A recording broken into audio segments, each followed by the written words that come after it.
LR जो आया था लॉजिकल रीजनिंग, वो अब तक का टफेस्ट आया था बिटसैट में मेरे शिफ्ट का। बट टाइम कंस्ट्रेंट्स इतने ज़्यादा थे कि my half of the physics was left out. Hey guys, welcome to the YouTube channel. और आज बताऊंगा मैं अपने CET और बिटसैट के रिव्यू के बारे में, बिटसैट एग्ज़ाम के रिव्यू के बारे में। तो CET एग्ज़ाम मेरा जो था वो JEE मेन सेशन 2 के जस्ट 7 दिन बाद था, एंड देन मेरे को ज़्यादा टाइम नहीं मिला उसको प्रिपेयर करने के लिए। But I gave all my best and I'm scoring around 120, which is quite average. So starting from the section wise analysis, तो physics जो था थोड़ा सा लेंदी था, थोड़ा ज़्यादा लेंदी था और थोड़ा सा डिफ़िकल्ट था, but it was doable. But time constraints इतने ज़्यादा थे कि my half of the physics was left out. Similarly chemistry की अगर मैं बात करूँ तो केमिस्ट्री इज़ जनरली CET में ईजियर साइड पे ही रहता है, कभी कभार ट्रिकी कर देते हैं, but it was easy for my shift and it was doable. Yes, maths was moderately difficult, some questions were twisted and there were new varieties as well.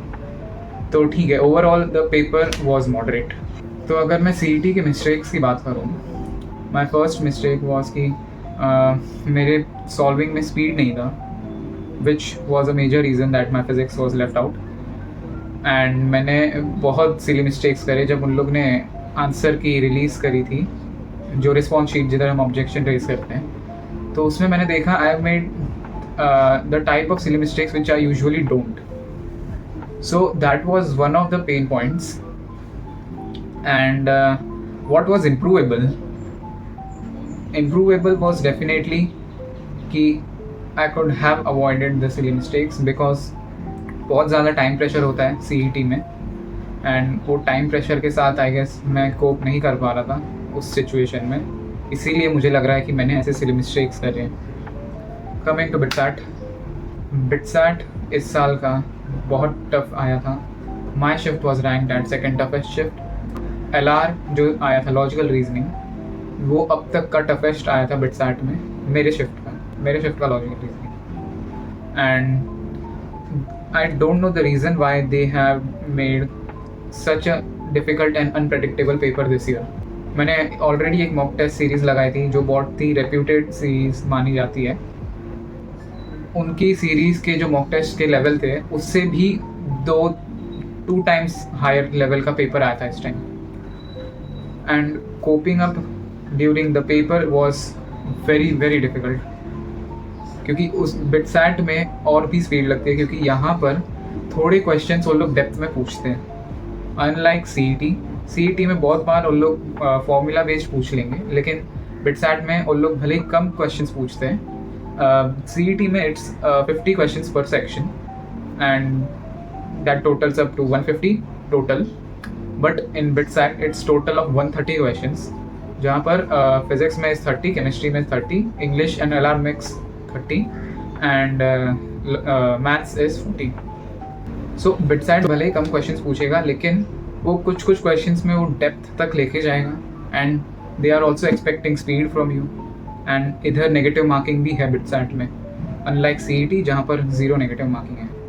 So the difficulty goes straight up. Coming to the point कि what was improvable in my BitSat paper, it was the mental state that I was during the paper, क्योंकि वो paper solve करते वक्त I was feeling that I know this concept, the concept was actually hitting and I knew how to approach the question, but the solution was so lengthy, इतना lengthy था वो solution कि you cannot complete the solution in a minute.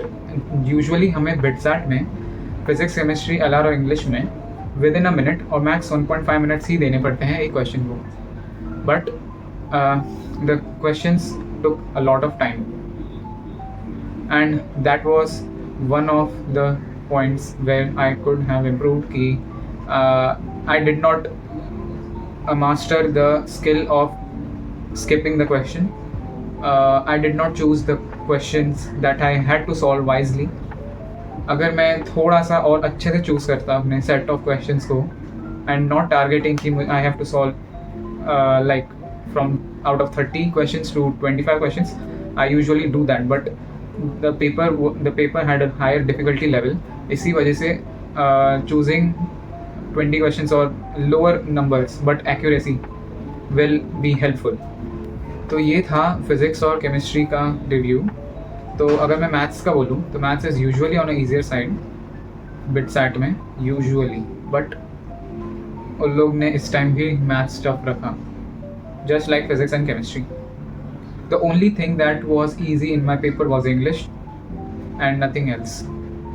Logical reasoning भी बहुत ज़्यादा predictable आ गया, क्योंकि मैंने वैसे टाइप के क्वेश्चंस ही नहीं मिले थे मुझे मेरे प्रैक्टिस के वक्त. So I couldn't tackle those type of questions.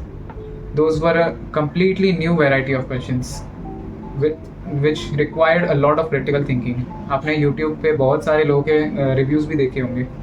My shift was 27th में shift 1. उसमें आप you can go and search. वहाँ पे भी सबने यही चीज़ बताई है कि LR was very much unpredictable this time. तो ये था मेरा CET और BITSAT का review. And my exams are finally over. I'm not going for second attempt of BITSAT. बहुत ज़्यादा हो गया अभी वो पढ़ के, and I don't have that patience to study till 30th of June, क्योंकि last I guess paper 30th को ही है बिटसैट का. तो हम मिलेंगे मेरे नेक्स्ट वीडियो में. Till then do subscribe to my channel and take care.